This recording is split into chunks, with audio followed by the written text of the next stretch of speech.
आजच्या दिवसात मी दुसऱ्यांदा आपल्या समोर येतोय। दुपारी संपूर्ण महाराष्ट्रामध्ये भ्रष्टाचारी मंत्र्यांच्या विरोधात शिवसेनेने जे आंदोलन केलं त्या आंदोलनाच्या निमित्ताने मी इथेच बाजूला महाचं जिथे पुतळा आहे शिवाजी पार्क तिथे तमाम सगळे शिवसैनिक जमले होते आणि त्या आंदोलनात मी स्वतः सहभागी झालो होतो। संपूर्ण राज्यामध्ये आज मोठ्या प्रमाणावरती शिवसैनिक आणि शिवसैनिकांसोबत महाराष्ट्रातली जनता सुद्धा या भ्रष्टाचारी मंत्र्यांना जाब विचारण्यासाठी आज रस्त्यावरती उतरली। गेल्या काही दिवसांमध्ये आम्ही या विषयांवरती सातत्याने आवाज उठवत आहोत। विधिमंडळामध्ये सुद्धा अधिवेशनात सुद्धा पुराव्यानिशी यांच्या भ्रष्टाचाराची पोलखोल केले। अनेक व्हिडिओ आपल्याच माध्यमातून सर्व जनतेने पाहिलेले आहेत। आम्ही मुख्यमंत्र्यांना सुद्धा सांगितलं, त्यांच्याकडे पुरावे दिले, राज्यपालांना शिवसेनेचं शिष्टमंडळ भेटलं, राज्यपालांना सुद्धा सांगितलं, पण कोणी दाद द्यायला तयार नाही। कारण या सरकारची भ्रष्टाचार ही अपरिहार्यता झालेली आहे। जो कोणी भ्रष्टाचारी असेल त्याला सोबत घेऊन राज्य चालवायचं आणि भ्रष्टाचारांना मुक्त रान द्यायचं हा एककलमी कार्यक्रम या राज्य सरकारचा झालाय की काय अशी शंका येते। हे राज्यातलं आंदोलन महाराष्ट्रामध्ये सुरू असताना दिल्लीमध्ये निवडणूक आयोगावरती इंडिया आघाडीचा मोर्चा सर्व खासदारांनी मिळून काढला होता। त्याची सुद्धा दृश्य आपल्या माध्यमातून आज राज्यातल्या किंवा देशातल्याच नव्हे तर सर्व जगातल्या जनतेने पाहिली। दिल्लीतला तो प्रसंग किंवा ती जी काही घटना आहे, सर्व विरोधी पक्षाच्या खासदारांना निवडणूक आयोगावरती चालले होते, त्यांना जाब विचारायला चालले होते, त्यांना पकडून बाजूला नेलं गेलं, अटक करण्यात आली। मला असं वाटतं की आपल्या देशाच्या लोकशाहीला सरकारने केलेली कृती म्हणजे एक बट्टा लागलेला आहे। सरकारने स्वतःच्याच हाताने लोकशाहीला काळीमा फासलेला आहे। तसं पाहिलं तर ही लढाई निवडणूक आयोगाबरोबर आहे, पण त्याच्यात भारतीय जनता पक्ष आणि सरकार का पडते हे आता उघड झालेलं आहे।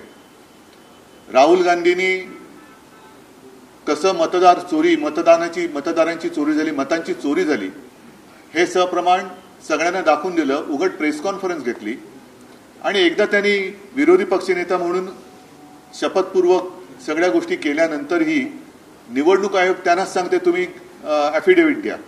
म्हणजे हा कुठला उफराटा कारभार आहे।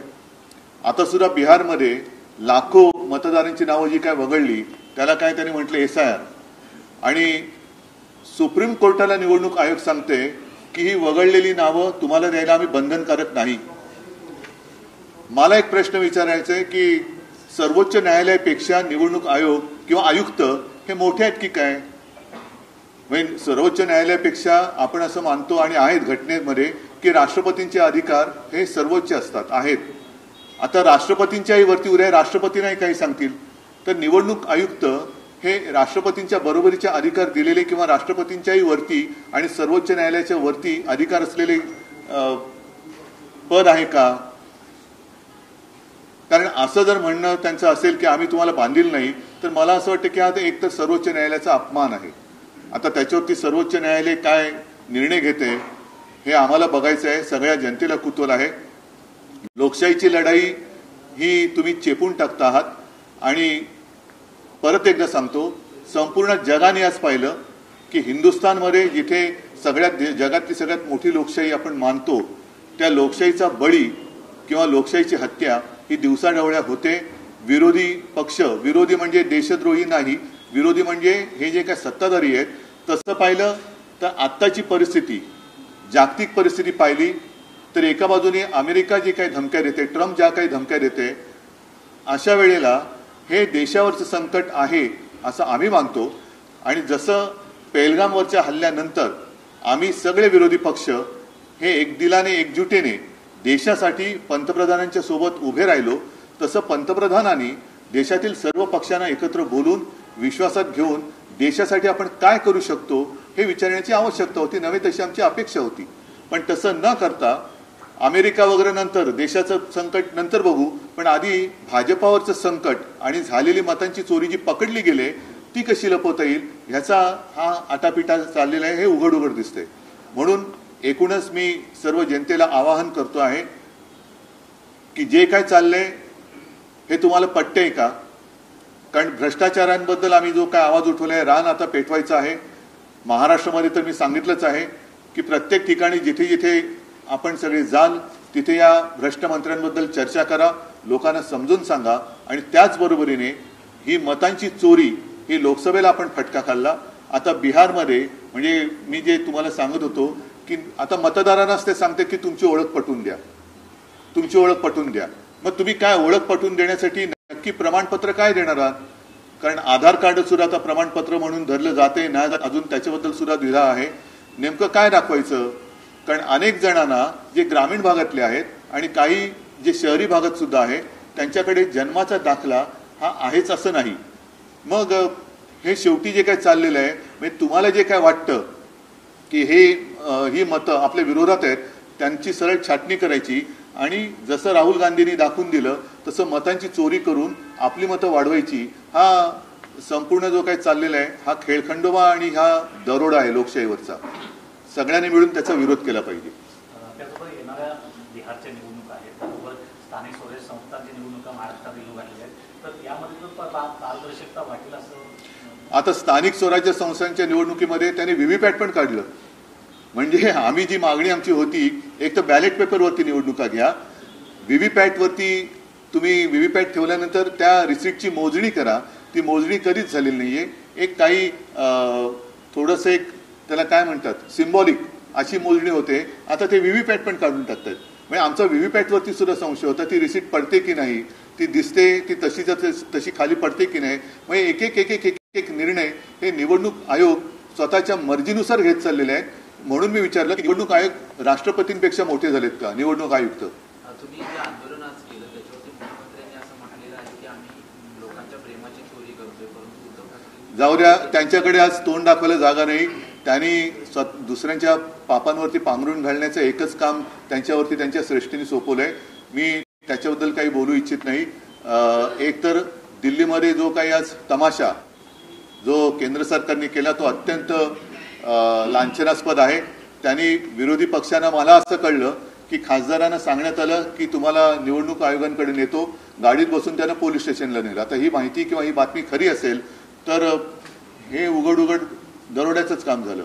आणि म्हणून मला असं वाटतं की परत एकदा पंतप्रधान असतील किंवा संबंधित मंत्री असतील त्यांनी समोरासमोर बसून जे प्रेझेंटेशन राहुल गांधींनी सगळ्यांनी दिलं ते त्यांनी स्वतः समजून घ्यावं.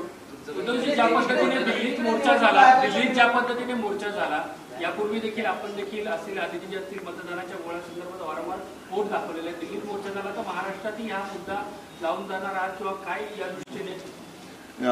सगळ्या देशभर हा मुद्दा लागला पाहिजे, लावून धरला पाहिजे. कारण देशातल्या लोकशाहीचा हा विषय आहे. जसं लोकसभेला त्यांनी मतांची चोरी केली, महाराष्ट्रात विधानसभेला सुद्धा ते परकला प्रभाकर पण बोलले की 6 महिन्यात जवळपास 45 लाख मतं वाढली. ही आली कुठून मतं?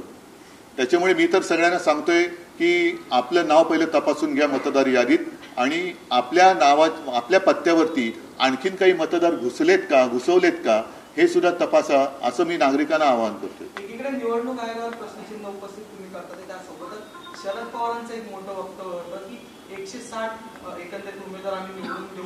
2 जण भेटली होती, रावसाहेब गडकरी तुम्हाला सुद्धा भेटली होती. नाही, एक सांगतो तुम्हाला, निवडणुका आल्यानंतर अशी लोकही भेटत असतात, पण त्या गोष्टी कधी आम्ही गांभीर्याने घेतल्या नाहीत. आता असं वाटतं की पुन्हा ती लोक आता कुठेतरी शोधून, कारण त्यांना जास्त आम्ही काय तेव्हा फार दिलाच नव्हता, कारण आम्हाला अशा पद्धतीने जिंकायचंच नव्हतं. आमच्या कर्तृत्वावरती विश्वास आहे म्हणून आम्ही त्यांच्या नादी लागलो नाही.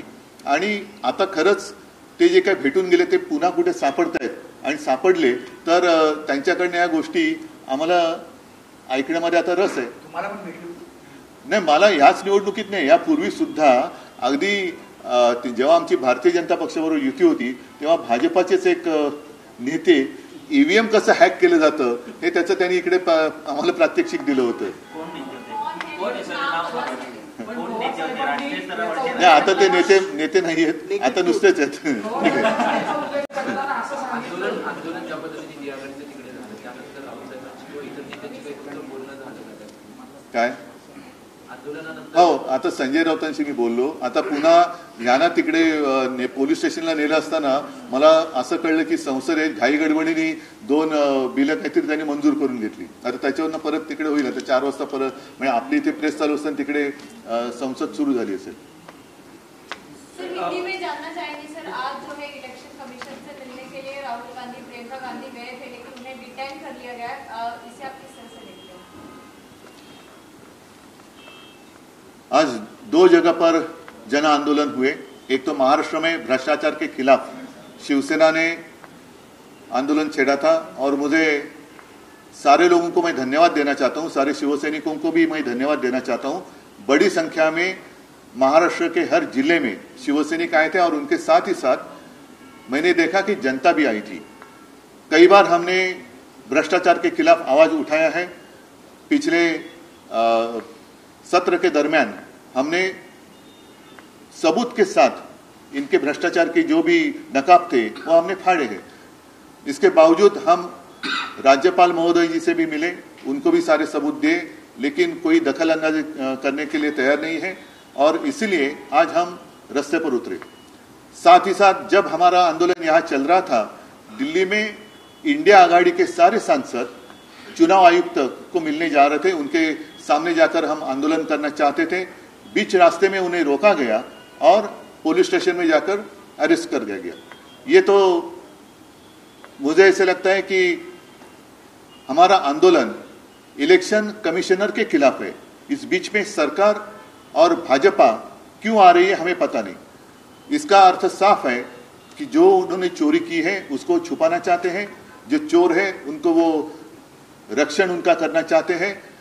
मुझे ये उम्मीद थी कि भले प्रधानमंत्री या प्रधानमंत्री तो कभी आमने सामने आते नहीं, उनके ओर से कुछ 2-4 मंत्री सामने आकर इनके साथ कुछ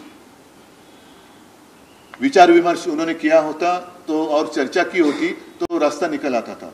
लेकिन उनको चोरी छुपानी है, इसका अर्थ साफ है कि उन्होंने चोरी की है. सर, उत्तर काशी में जो आपदा आई है उसे लेकर सपा के नेता सबसे पहले सर, बयान दिया वोट है. चोरी का जो आरोप किया जा रहा है, आप कह रहे हैं कि जो विपक्षी लोगों के कॉन्स्टिट्यूएंसीज है उसमें वोट चोरी हो रही है, लेकिन खुद नितिन गडकरी 2024 में इंडिया टुडे के एक इंटरव्यू में कह रहे हैं कि उनके कॉन्स्टिट्यूएंसी में 3.5 लाख वोट्स डिलीट हुए. तो क्या आप उन पर अन्याय नहीं? शायद उनके कुछ विद इन पार्टी भी दुश्मन हो सकते हैं. इसका मतलब साफ है, अर्थ साफ है. अगर लेकिन एक बात तो सही है ना कि नितिन गडकरी जी ने भी मान ली बात. मतलब ऐसे हो सकता है, हुआ है. अभी ऐसा कौन है वो नितिन गडकरी जी ने ढूंढना चाहिए कि कौन उनको हराना चाहता था. ये और एक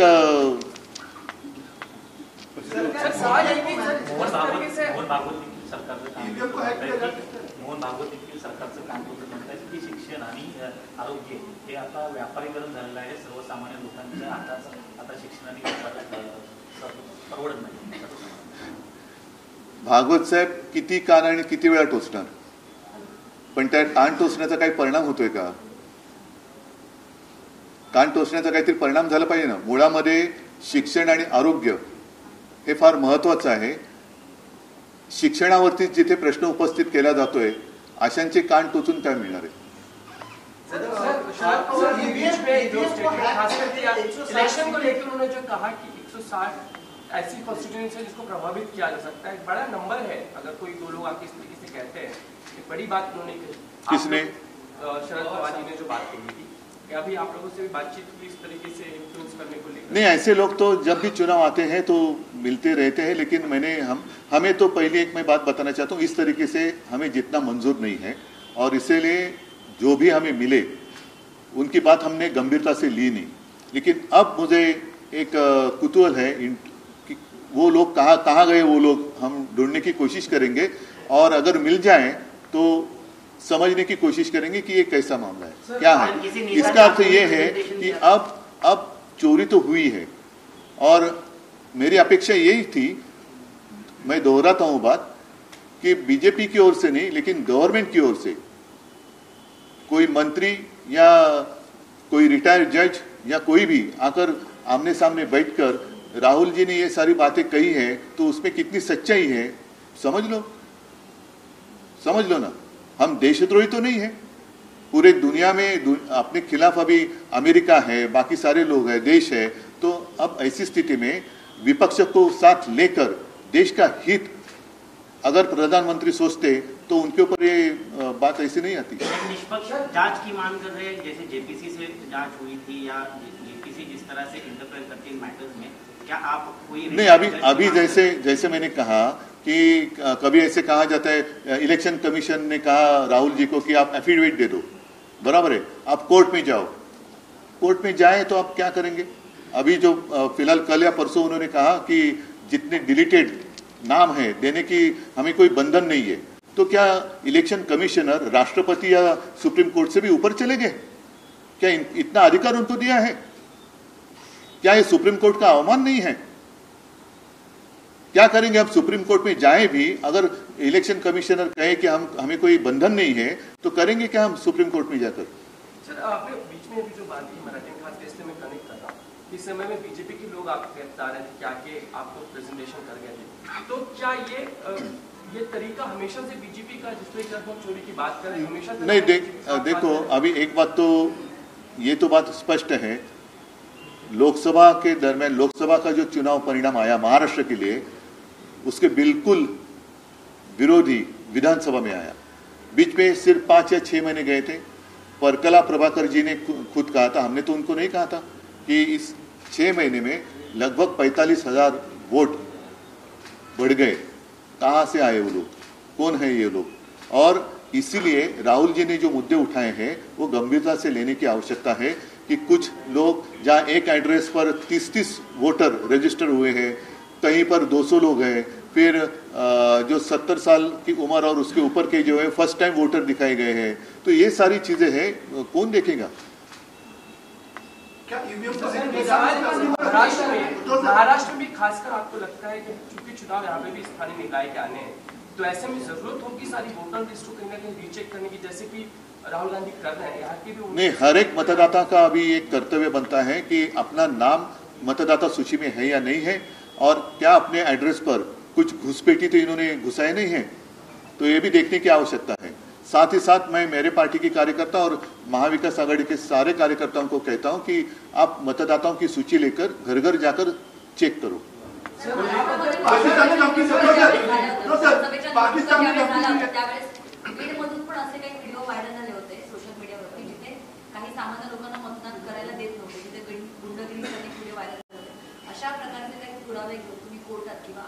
नाही, कोर्टात जायला हरकत नाही, पण पहिला आमचाच निकाल, अजून त्याची तारीख पे तारीख चल रही आहे। झाले 3 वर्ष झाली, 4थं वर्ष सुरू झालं, कितवं वर्ष सुरू झालं, 5वं सुरू झालं, 6वं सुरू झालं, काय त्याला कालमर्यादा आहे की नाही? जसं सर्वोच्च न्यायालयाने राज्यपालांना एक बंधन टाकलेलं आहे की 3 महिन्याच्या आत तुम्ही ह्याचा निकाल अमुक ह्याचा लावला पाहिजे, तसं मी माननीय सर्वोच्च न्यायालयात सुद्धा हात जोडून नतमस्तक होऊन साष्टांग दंडवत घालून विनंती करतोय की कृपा करून आपल्या समोर लोकशाहीची जी केस सुरू आहे तिचा सुद्धा काहीतरी कालमर्यादा ठरवून एक निकाल द्या।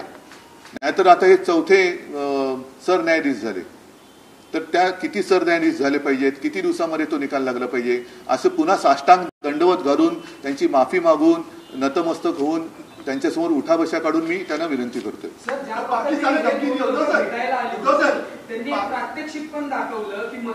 मला आता त्याच्यात फाटे फोडायचे नाहीत। परत एकदा सांगतो की आज दिल्लीमध्ये जे घडलं ते संपूर्ण जगात आपल्या लोकशाहीला काळीमा फासणारं लांछनास्पद असं कृत्य सरकारने केलेलं आहे। या देशातली लोकशाही ही जगातली एक सगळ्यात मोठी लोकशाही मानली जाते। आता ती मानली जाते का मानली जात होती हा प्रश्न पडावा इतपत आता हा सरकारचा कारभार आलेला आहे। आमची लढाई ही निवडणूक आयोगाशी आहे, त्याच्या बचावासाठी सरकार आणि भारतीय जनता पक्ष काय येतोय ह्या प्रश्नामध्ये त्याचं उत्तर आहे। मला असं वाटतं आजचं ठीक आहे। धन्यवाद। जय हिंद, जय महाराष्ट्र।